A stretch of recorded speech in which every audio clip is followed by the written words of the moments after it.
Disarmament and De-Nuclearization. Thank you.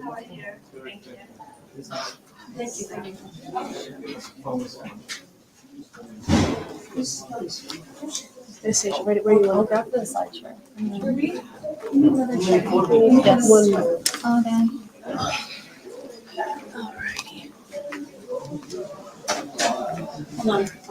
So real quick, want to move. Scoot over.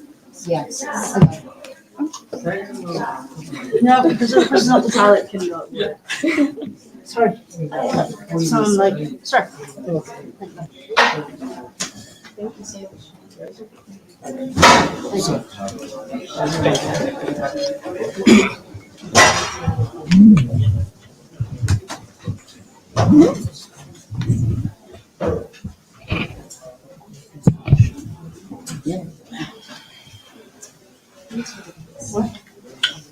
Hold the mic.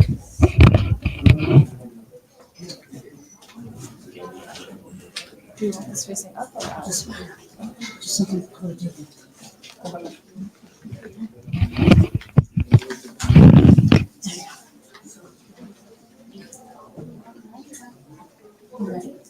Okay, go ahead.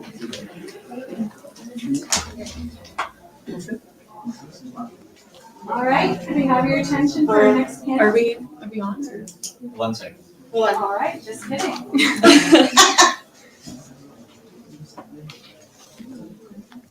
In the meantime, panelists, can I get photos of y'all?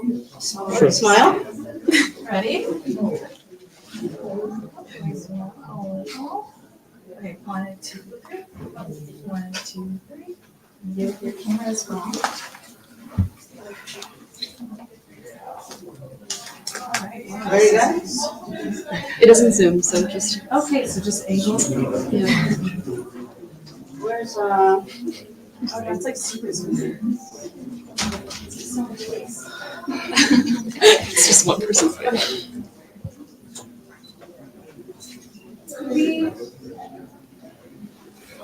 Oh, picture. Totally fine. All right, we're just pushing away. Hopefully, oh no, it's definitely zooming. Is it? It's like. What happened? It's just super zoomed in. Did it change?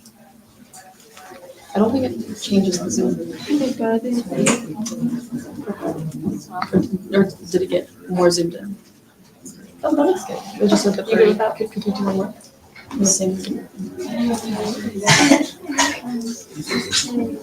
All right, one more at me. Hi. 1, 2, 3. 1, 2, 3. All right. Okay.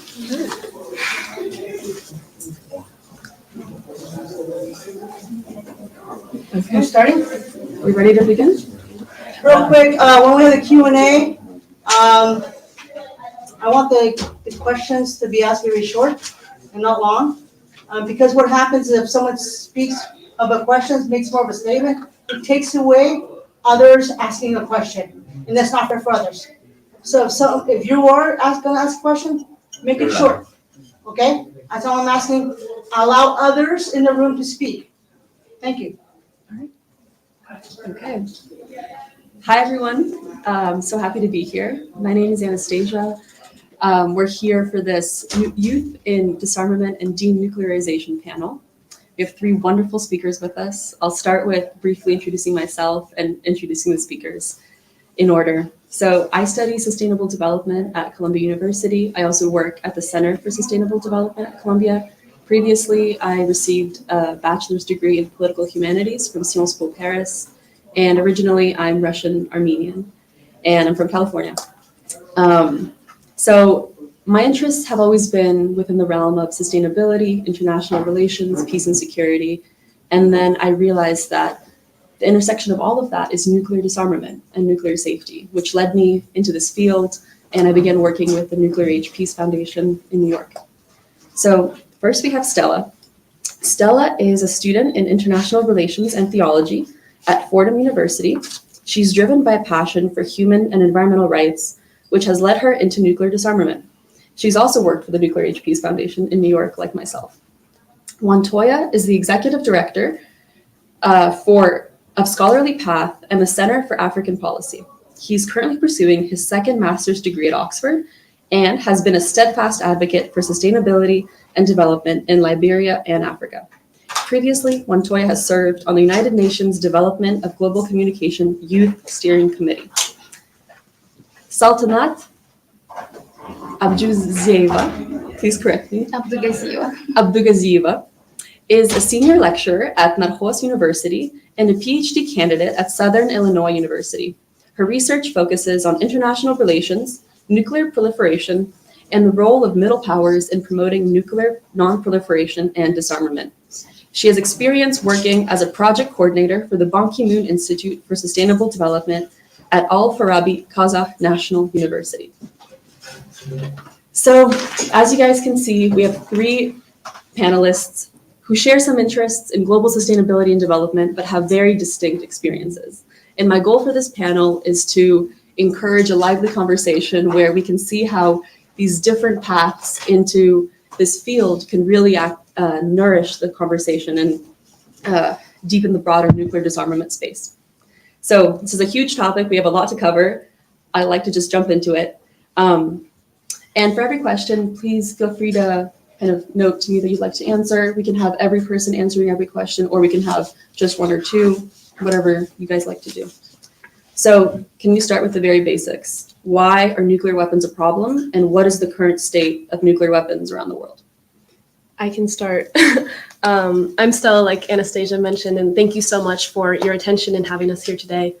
As a nuclear activist and a youth activist at that, I mean, there's no question that nuclear weapons are the highest manifestation of violence. There is no other weapon or act of violence that surpasses the lethal force and pernicious legacy of a nuclear weapon. So when we're talking about political violence and we're talking about disarmament and weaponry in general, why not go to the penultimate of what that is? And ultimately, this culminates in a nuclear weapon. What brought me into this field was actually my previous interest in women's rights and working with affected communities. And so coming into the nuclear space as an American with a very American perspective through all of my American educational institutions, I had to reevaluate what nuclear weapons meant to me. That it wasn't just a theory of mutually assured destruction that actually kept us safe as a planet, but in fact posed the opposite. So I think when we're talking about the state of the world and nuclear weapons, it feels very existential, but a lot of my work is centered around a more humanistic approach. What does it mean for people like us? What does it mean for our future? And what does it mean for those who have already been affected? I think one statistic that I want to leave with you before we move on to the next panelist is actually the cost of maintenance of these weapons and what this means. We have member states and nuclear states saying that a nuclear war cannot be won. Therefore, we won't even use nuclear weapons. But according to the International Campaign to Abolish Nuclear Weapons, last year in 2023 alone, 8 of the 9 nuclear states collectively spent $91.4 billion maintaining their nuclear arms. So if we were to break this down, this is $2,898 a second. So from when I actually just told you that, we're probably now at around $8,000 to $10,000 that has just been spent on nuclear stockpiles. So this is kind of where we're at, is that nuclear weapons are not just an existential threat. They are a monetary drain and very much something that can change the course of our life and our planet as we know it. Great. And I definitely echo the same sentiment. And I just want to be able to go back on exactly what she said. So the first thing is, let's talk about the money, the monetary value. We spent $80 billion specifically on nuclear weapons by 2023 alone. Beyond just this, if we talk about youth opportunities, according to the UN Secretary General, we'll have to spend $197 million to eliminate poverty every year. And that is $80 billion spent specifically on developing nuclear head. Beyond just this, also, this $80 billion could be used for youth development purposes, could change the economic situations of so many people languishing in poverty, inequality, destituted challenges, and all around the world, not unique to a specific area. There's always this perception that, when we talk about poverty stars, we're thinking about Africa and Asia, but even in the US, there is also, different layers of poverty as well. Another aspect also is the environmental damages in nuclear weapons, which is also very critical. all of our work we've done in climate sustainability, our activism, our desire for sustainable world can definitely be, changed in a split of a second by the release of a nuclear warfare. According to stats, the temperature of 7.8 degrees Celsius would decimate. Agricultural productivity will not be available anymore within a space of one nuclear weapon. Another intriguing stat also is that a single nuclear warfare could lead to 1.7 billion people that could definitely die within the course of a nuclear warfare. And that's a stats by the United Nations. There are a lot of policies that have been played out. And why this is very critical is because, like she said, absolutely no one can win a nuclear war. The most impacted is humanity. So why does this matter? It matters because there is an inequality shift in the paradigm of nuclear production. In Africa, Africa does not have a single nuclear warhead. I mean, we don't need that anyway. But the truth is that global powers who own the Security Council have over 90% of nuclear warhead. Both Russia and the US have about 90% of the total nuclear that exists in our world today. So this is why it is critical for us to have this kind of conversation. I think there won't be a zero nuclear disarmament, but there could be a possibility to a reduction where humanity is safe, and that can only be driven by policies. And we'll talk more about the policy aspect, the youth inclusion, the activism, and so forth. And I think this is why this conversation is very critical. So, well, I'm from Kazakhstan. And Kazakhstan was the victim of the nuclear test during the Soviet Union, and which was hidden from the public. People didn't know many years. We know the first use of the nuclear weapon was in 2000. Oh, no, not 2009, 1945, during the Hiroshima and Nagasaki. That's these two big bombs, and the people still remember the agony of that. Yield of the nuclear bomb. However, when we are talking about Kazakhstan, the nuclear test after the use started, it was on 29th of August 1949, and from that period of time, around 468 bombs was tested on Kazakhstani land, and people were having a lot of health issue. It's not only just cancer; it's also changed the genetic. It caused a genetic sickness. People were born with no arms, with no legs, and people didn't even understand what's going on until the late 80s, when the Kazakhstani writer Olga Surimenov started talking about this problem, and people understood the chain of why they have this problem is because of the nuclear radiation. And then comparing with the Hiroshima and Nagasaki, the test bomb was in Kazakhstan. It was 200,000 times more the power, the yield, than in Hiroshima and Nagasaki. But when we are talking about nuclear bomb, what is actually it is? A nuclear bomb, when we see this huge rockets, but actually it's just garbage. The main ingredient is just like uranium, right?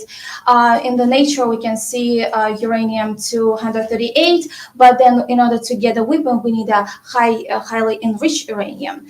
It's like around 235. And then at the reactor, we get the perfect ingredient. It's plutonium. This is the perfect ingredient in a nuclear weapon. So actually, the main ingredient, the weight of the nuclear weapon, the bomb we were sent to Hiroshima, the weight itself is just 1 kilogram. So 1 kilogram bomb was able to destroy the whole city.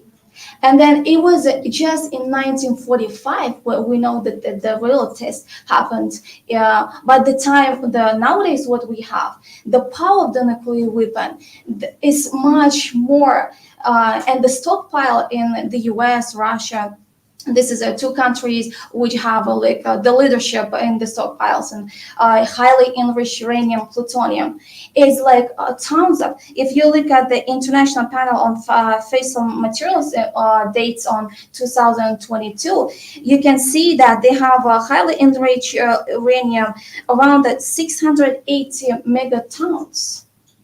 So if they needed to kill one enemy, Why they have a tons of that very dangerous materials? It can just burn out our planet while we are just having the lunch. We are not even able to understand. Another thing is really important. I really encourage you to watch one film, The Man Who Saved the World. It's with a subtitle. It's about the Russian military representative who was in charge at that night during the Soviet Union. When he saw that at that night, all his it is based on true story. His computer was showing up. There's a rocket coming from the missiles coming from the U.S.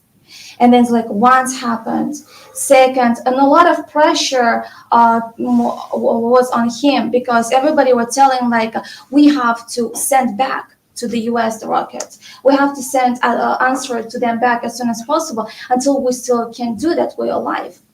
And then the main idea of that Russian soldier, military representative who was in charge that night, his name is Petrov, I guess. So he said, I don't trust computer, I want to wait. And it actually was computer glitch. It was during the Cold War. While the world have a nuclear weapon, we still have a huge, high risk to be just burnt, to burn our whole planet. So that's really important. I think that let's follow the next question and we'll discuss more. Absolutely. Thank you for those answers. I'd like to emphasize some of the key points that just came up, which appear again and again in nuclear weapons discourse. We have first the idea of it being impossible to win a nuclear war. And while some leaders admit this, other leaders still threaten to use nuclear weapons. And what is that threat, if not the idea that if you use a nuclear weapon, it's possible to win? We mentioned how there will never be just one nuclear weapon used. So say, if we take the two conflicts that we have going on right now, when Putin threatens to use a nuclear weapon, and when his threat is not taken seriously by the US, what he's really threatening is not just the use of one tactical nuclear weapon, even though that's what in the strategy he's explaining that he will do. All of the analysts and experts on this topic say that once one nuclear weapon is used, no matter whether it's accidental, intentional, once one weapon is used, every single country that has nuclear weapons, especially the US and Russia, have a policy that they have to strike back. So if one weapon is used, the following country strikes back, and then we have full-on nuclear war. There's no plan for de-escalation. The idea behind deterrence, which is mutually assured destruction, nobody will hit anybody because we all have nuclear weapons. And that works until it doesn't. Once one nuclear weapon is used, there's no official plan for how we de-escalate that situation. Because how could you de-escalate if you have a nuclear weapon flying at Washington, D.C., you have one flying at Moscow, you have one flying at Beijing? Who in this time is going to make the decision to somehow de-escalate? These things happen in a number of minutes.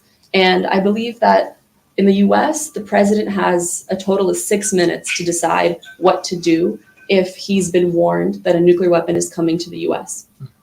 And in that 6 minutes, they're being rushed off to a bunker. They have, hundreds of people around them. What kind of decision-making is happening in those 6 minutes? I also want to touch on the idea of nuclear winter, which is when enough nuclear weapons have been used, which is only a fraction of the stockpiles that we have. What happens is there are these secondary effects of basically a very, sorry? It's falling. Yes. So you have all of the ash and due to the explosions, you have massive fires. And those fires around the world will cause a massive amount of ash to rise into the atmosphere, blocking out the sun, and basically causing a massive cooling of the planet, which Wantoya referenced would cause up to 2 billion deaths. And that number is a couple years old. It's estimated to be even higher now. Mm-hmm. Yes, it's the most extreme form of climate change, which I think leads beautifully into a discussion of how nuclear weapons should be one of the core principles of sustainable development. I'd like to ask very simply, how do nuclear weapons and sustainable development intersect? And what are the key connections? And why should we consider disarmament as in the broader context of sustainable development? We have these sustainable development goals above us. Unfortunately, nuclear disarmament isn't one, but we do have goal number 16, peace, justice, and strong institutions. Why should nuclear weapons be part of this? Yeah, absolutely. I don't think you can have sustainable development so long as you are refining stockpiles and maintaining nuclear weapons. They just fundamentally work against each other. Coming from the US perspective, because much of who I've interacted with has been affected communities, not just from Pacific Island states that the US has bombed during our nuclear testing period, but also survivors of nuclear tests within the US, where we're talking about not just health issues that are occurring, but also contamination of soil, of groundwater, subsequently the food that we're going to eat, the animals that you are going to eat who are consuming the grass that is contaminated. I mean, this is a chain reaction of poisoning to the planet and then to us as well. So long as the US is going to partake in our modernization effort throughout the next decade, which is going to cost us $1.5 trillion, we are going to see excess amounts of nuclear waste. Nuclear waste is not something we know how to manage. Currently, the largest nuclear waste center and repository we have in the US is at the Yucca Mountain Repository in Nevada. So funny enough, this mountain where we store all of our nuclear waste is actually volcanic. And it is also not protected enough against a potential terrorist attack. What's also happening is that the downstream from this mountain is poisoning a large agricultural site which feeds inhabitants of Las Vegas, Nevada. What we're seeing here is a systematic poisoning of the planet. And it defies the role of government because we're putting a much larger emphasis on weaponry than we are on the planet and people. So if we're going to talk about sustainable development and we want to talk about curbing climate change, it has to begin with this sort of nuclear taboo, which extends beyond just nuclear use, but also the rhetoric in which we use to talk about nuclear weapons and then subsequently their legacy and their active role that they are taking now in the degradation of our planet and our people as well. Absolutely. Sure, and that's a really brilliant start. I'd like to talk about the impact when it comes to the Sustainable Development Goals. Before the Sustainable Development Goal, we had the Millennium Development Goal, which practically failed in every way and manners, but there was some progress.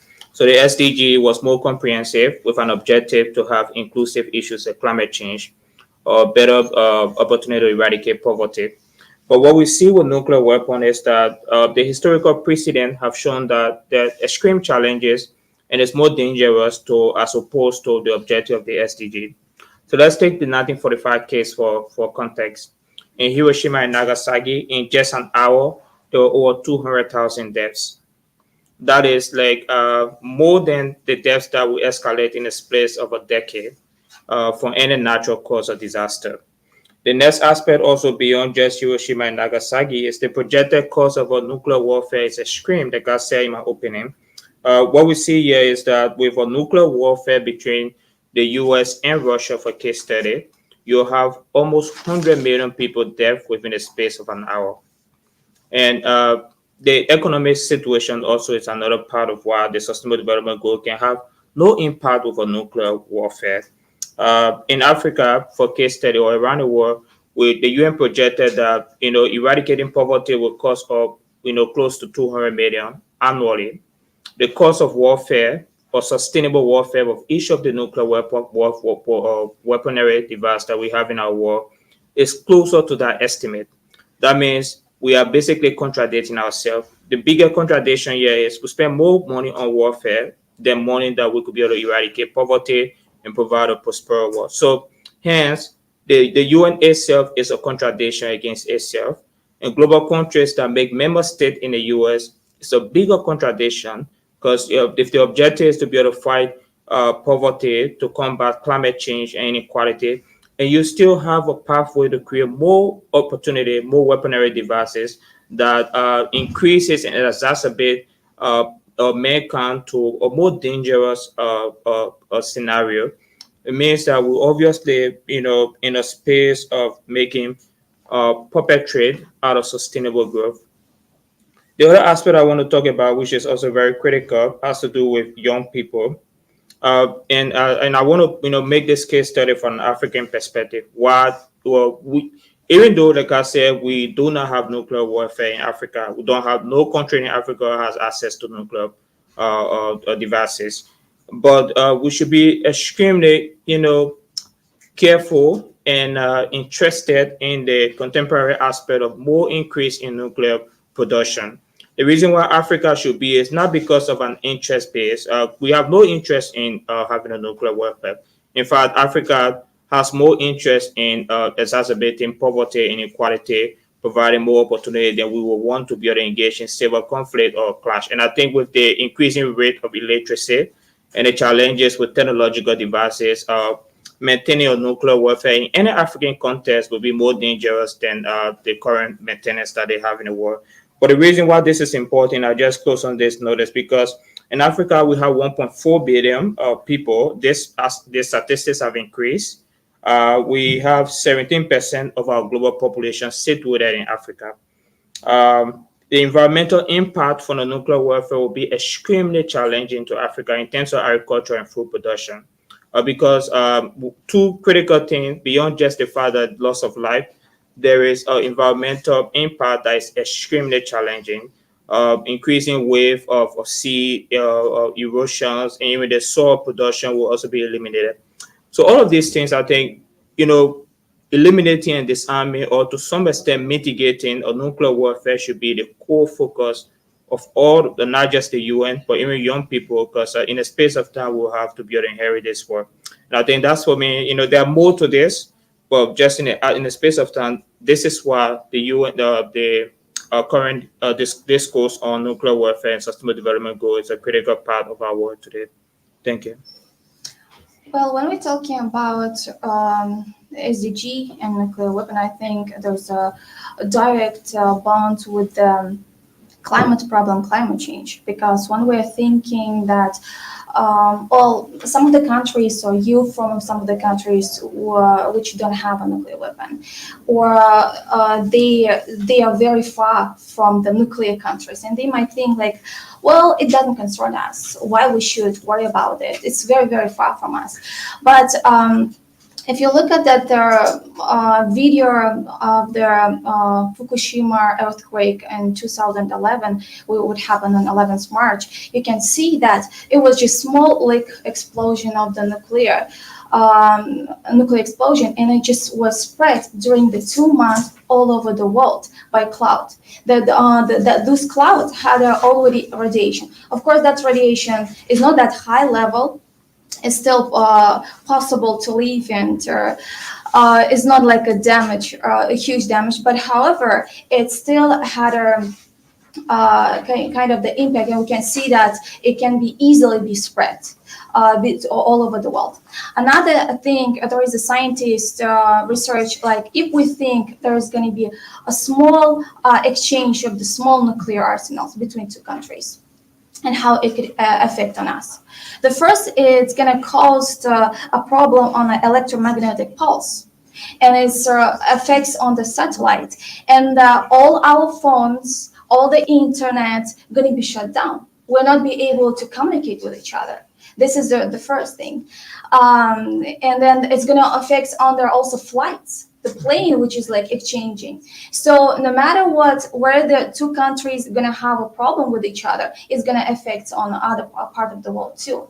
On the other hand, how already were mentioned, the food problem of Africa is going to also affect on the seasoning period of their produce, culture, agriculture. So it's going to be a huge period of time, and yes, when people will not even have an opportunity to get some simple food.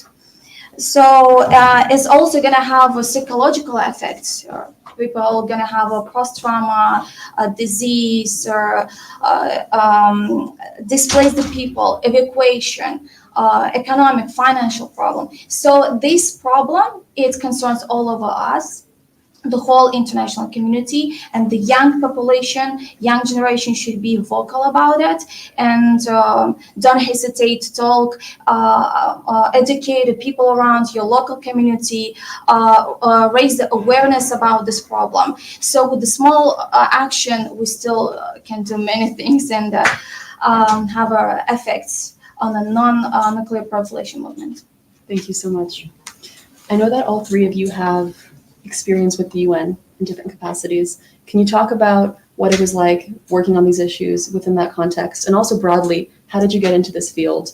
Walk us through your range of interests and how they've led you to do what you're doing now. Because I think that's really interesting for people who aren't involved. How can their work connect to what we're doing here? Yeah, absolutely. So like I mentioned, my interest very much started within women's rights and environmental rights. We had talked about the intersectionality on this panel of nuclear weapons and what they mean for the pursuit of gender equality, of what it means for climate change. I feel like disarmament found me in a lot of ways. I had been on LinkedIn like every other college student trying to make myself sound very impressive, and I saw it as a job opportunity. And I applied, and thankfully I had written an essay about how the Treaty on the Prohibition of Nuclear Weapons could effectively work to curb climate change for a class at my university. And this is ultimately what brought me into the field.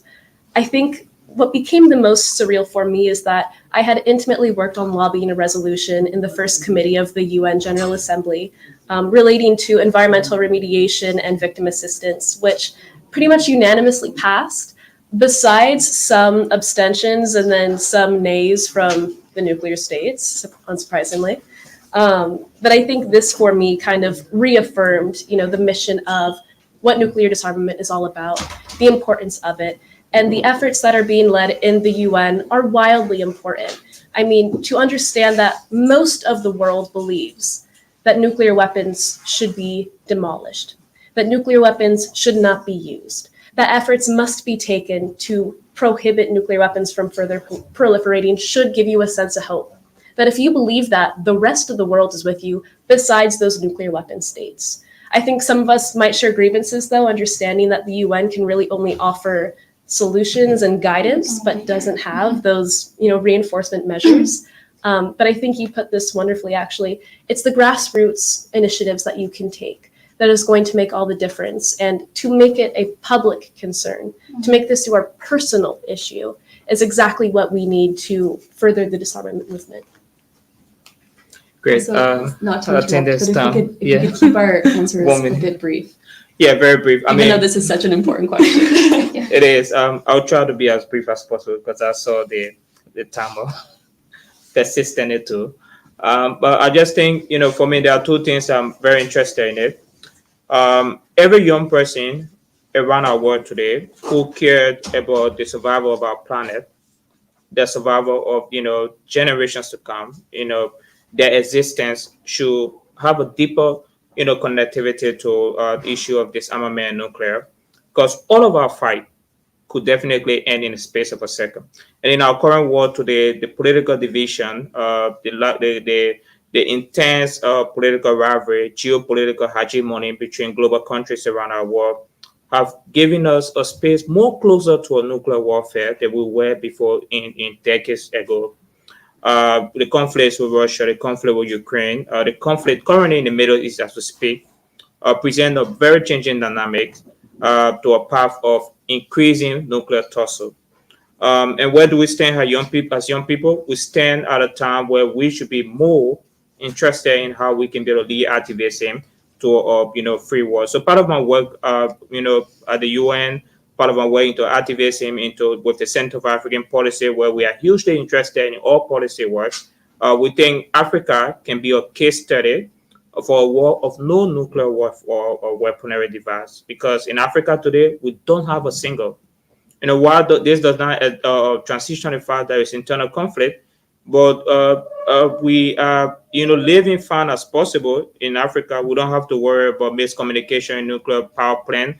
We don't have to worry about, configuration device, because beyond just a warfare, there is, and let me just end on this short, beyond just a nuclear warfare, there are exceptional, things that you have to be careful about. Malfunctioning device could also lead to exacerbating nuclear, clash.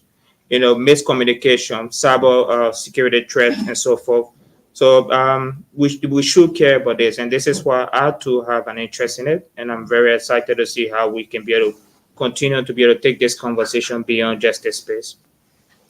Well, I'll try to be short. I'm aware about the time limit. Well, when you feel concerning the nuclear weapon and how we can change, and you might feel powerless. And we know the type of the power, like military power, economic power, right? But there is another in international relations, moral power, morality. Humanity. So when they're in Kazakhstan, the Nevada movement against this nuclear test started. It's just simple, ordinary people.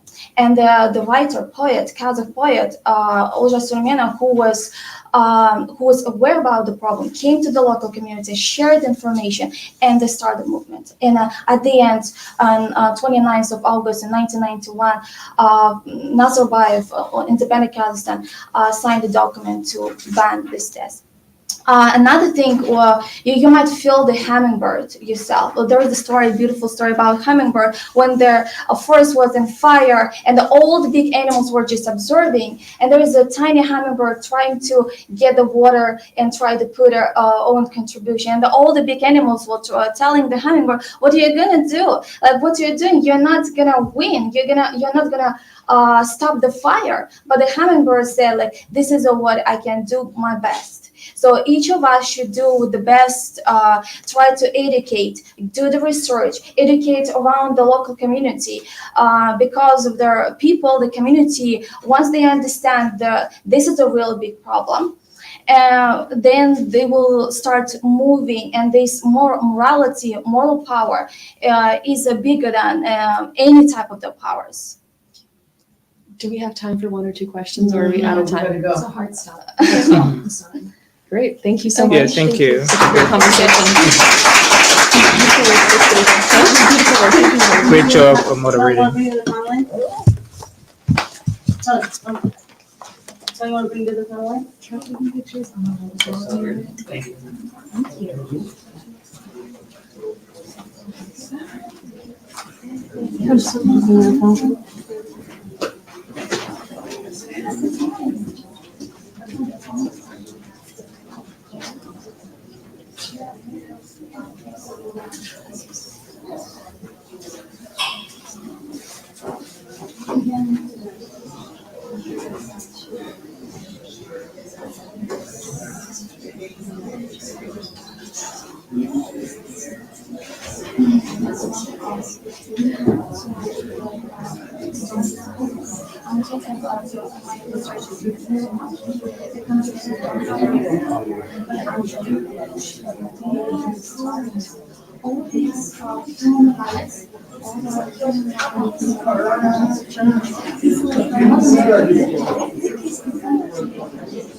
Who's the next panel?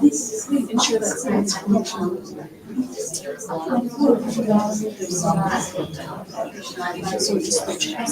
Could we get our next panel up, please? Kelly, you know where our panel Valerie, Upsara, and Telephone?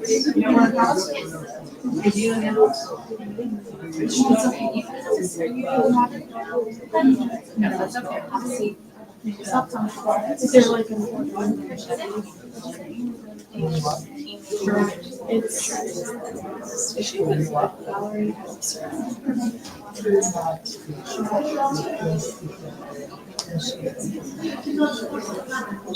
She's here, but she steps in the end. It's minor, it's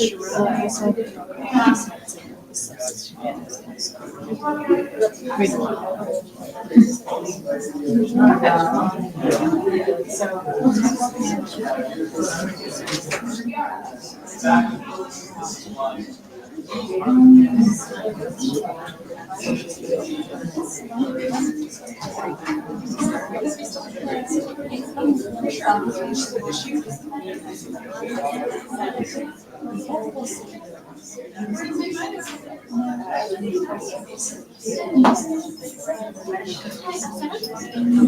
to meet you. I'm Shura.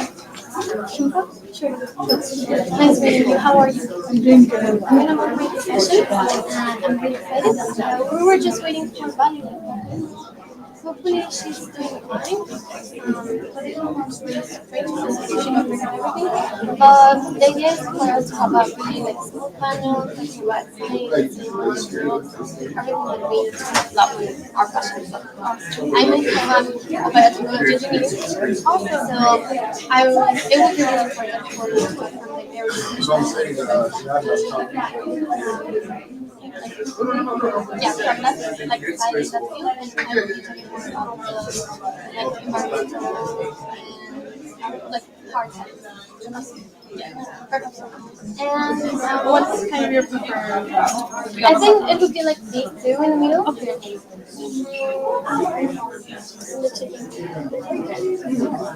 Yes, these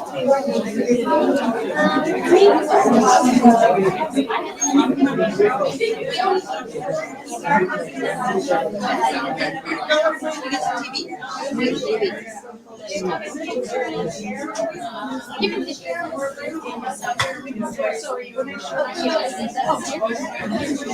I got it. You want me to submit it? 15 minutes. Start transitions. Ali made me signs, so Ali made me signs. So Think of me. Yes, you can sit there.